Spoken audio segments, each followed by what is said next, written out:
Le Seigneur soit avec vous. Et avec votre esprit. Évangile de Jésus-Christ selon saint Matthieu. Gloire à toi, Seigneur.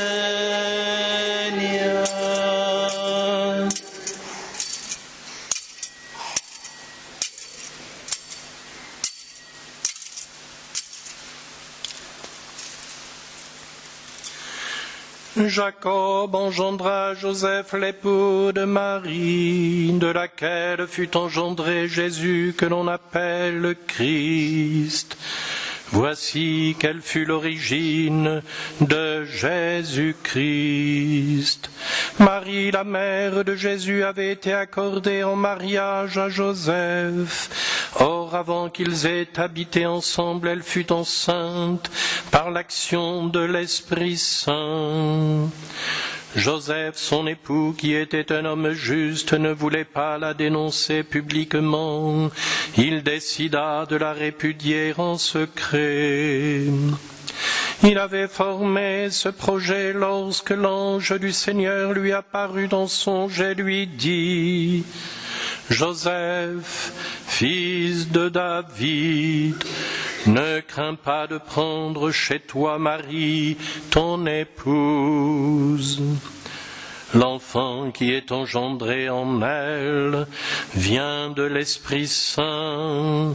Elle mettra au monde un fils auquel tu donneras le nom de Jésus, c'est-à-dire le Seigneur sauve, car c'est lui qui sauvera son peuple de ses péchés. Quand Joseph se réveilla, il fit ce que l'ange du Seigneur lui avait prescrit. Acclamons la parole de Dieu. Gloire à toi, Seigneur des puissances. Gloire à toi, ô Christ, notre roi.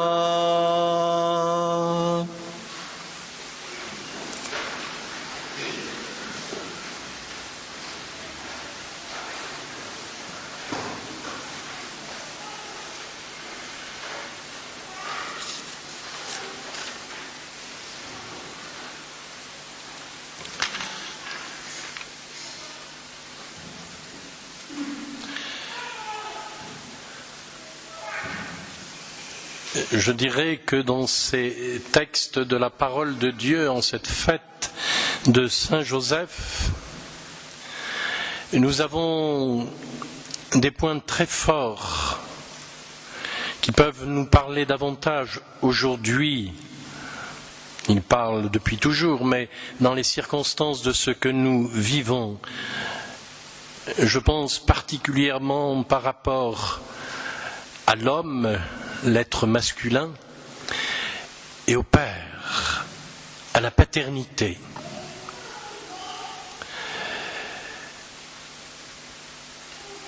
Dans la famille, la sainte famille de Nazareth, Joseph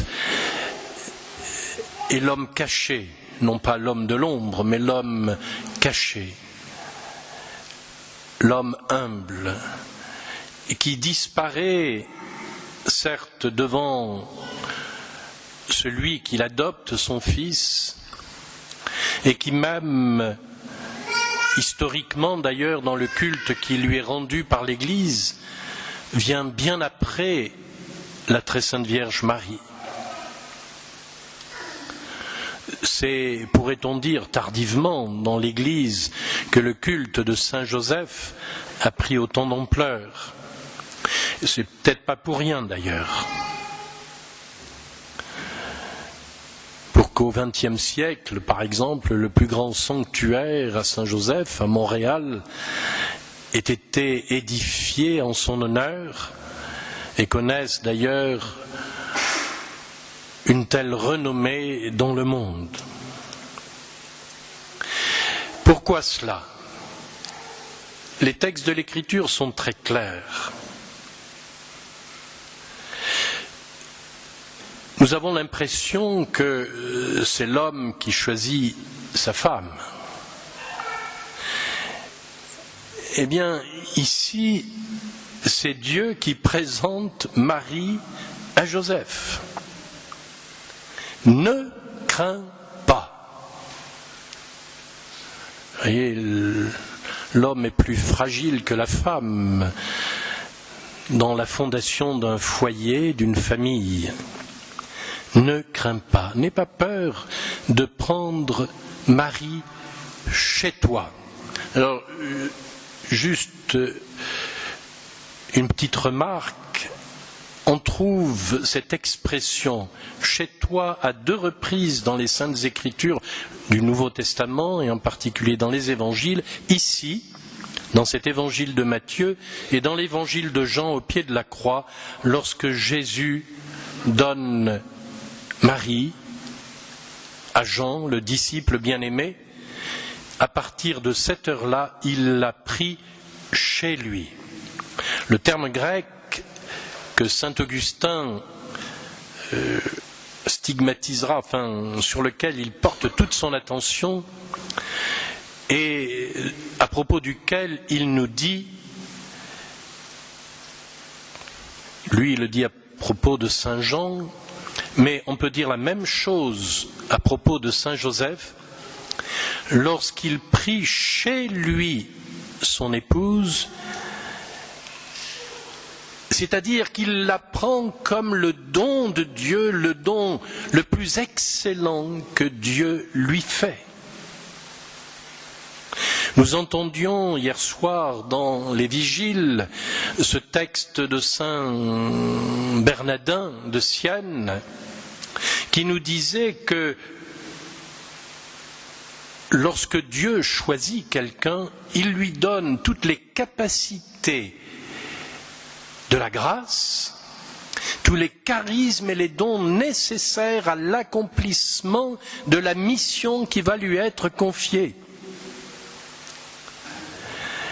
Joseph, comme homme, est craintif, et nous le voyons à propos de la conception de Jésus, il se demande d'où cela vient-il, et en même temps, ne voulant pas être en travers des chemins de Dieu, eh bien, il s'efface, et Dieu vient à sa rencontre à travers ce songe pour qu'il prenne chez lui comme le bien le plus précieux que le Seigneur lui fait dans le don de son épouse, la bienheureuse Vierge Marie. C'est donc une démarche de foi que va accomplir Joseph, comme Abraham qui obéit à Dieu, qui partit sans savoir où il allait, mais sur le simple appel de Dieu, et espérant contre toute espérance, nous dit Paul, il crut que Dieu allait lui donner une descendance aussi nombreuse que le sable sur le rivage ou que les étoiles dans le firmament. Ou encore, ici à David, qui s'inquiète un peu tardivement, il s'est bâti. Aujourd'hui, nous entendons parler de scandales, de maisons, de bureaux qui coûtent des centaines de mille ou des dizaines de mille d'euros. Certes, ce n'est pas le bon Dieu qui a bâti cela, mais Dieu va dire à David, ce n'est pas toi qui vas me bâtir une maison. C'est moi qui te bâtirai une maison. Et Dieu joue sur une espèce d'ambivalence à propos du temple que David veut bâtir. Et Dieu lui parle d'une autre maison qui n'est pas faite de main d'homme, qui n'est pas seulement une construction humaine, où David pourrait encore s'enorgueillir d'une œuvre qu'il a réussie. D'ailleurs, il ira jusque là où il peut aller, il préparera tous les matériaux qu'il faut pour son fils Salomon, qui n'aura plus qu'à mettre en œuvre avec les matériaux rassemblés par son père pour construire le temple. Mais Dieu voulait dire, je vais te bâtir une maison, c'est-à-dire une famille. Et en hébreu, en araméen, la maison, la famille, la tente, le sanctuaire, c'est le même mot, car c'est là que Dieu veut résider. Donc une famille, c'est avant tout le Seigneur qui va la bâtir. Et c'est encore lui qui donnera cette fécondité, cet élargissement de la famille.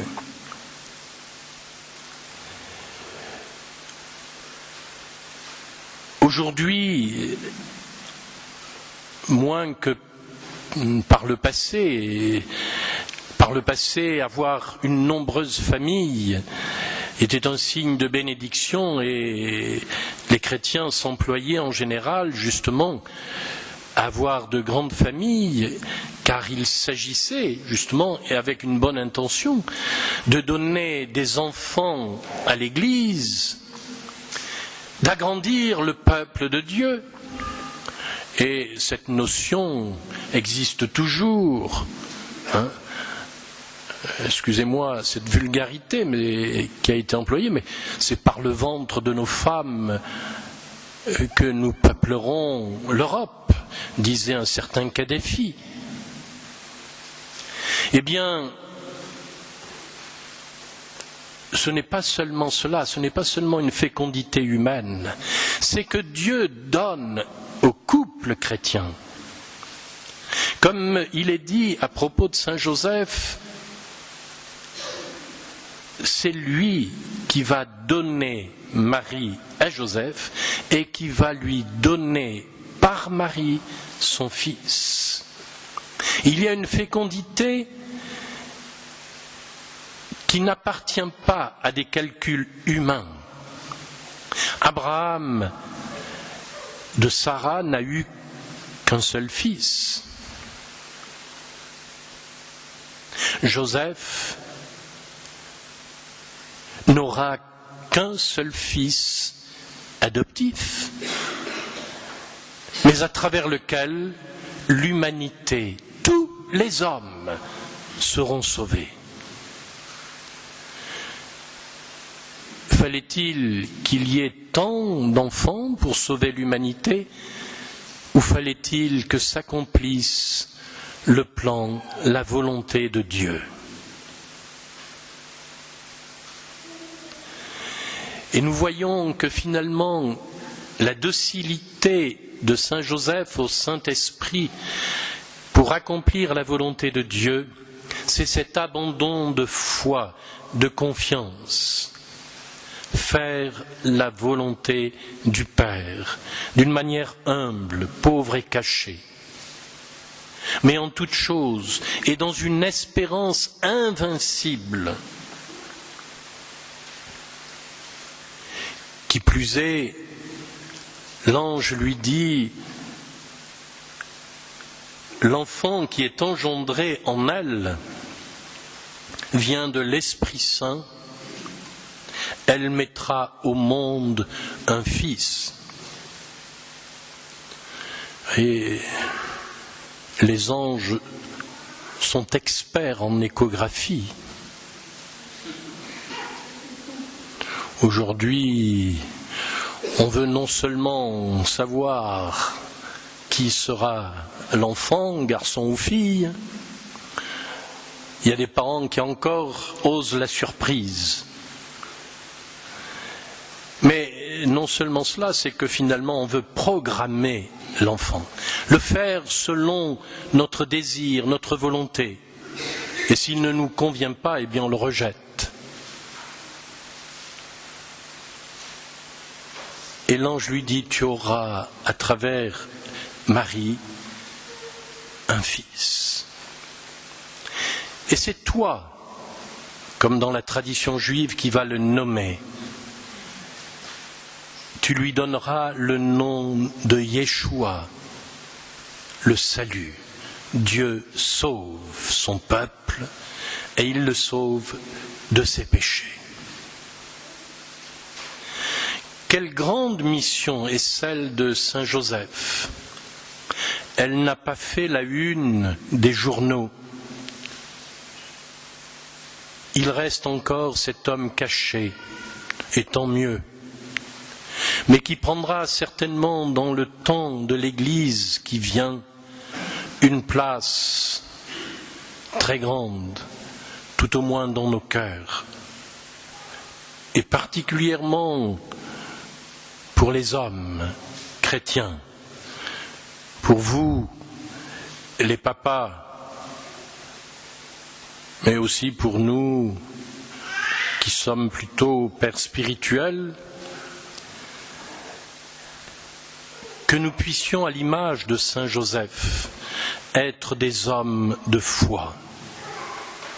Savoir qu'en toute chose, Dieu conduit nos vies pour le bien, pour manifester à son œuvre le salut, la beauté et la grandeur de ce salut. Alors, tenons ferme, comme Joseph, avec confiance. Cet homme silencieux, dont nous n'avons aucune parole, mais nous savons que sa parole, c'est celle du Seigneur, sa parole qu'il a lue, entendue, proclamée, ces psaumes qu'il a chantés. Eh bien, comme Joseph, que tout homme chrétien soit un homme religieux, c'est-à-dire relié à Dieu. L'homme est celui qui, pour sa famille, fait le lien. Dans religion, c'est relier. L'homme est le lien entre Dieu et sa famille. Un passage par lequel Dieu veut humblement passer, car toute famille humaine, toute paternité tire son nom de l'unique paternité de Dieu.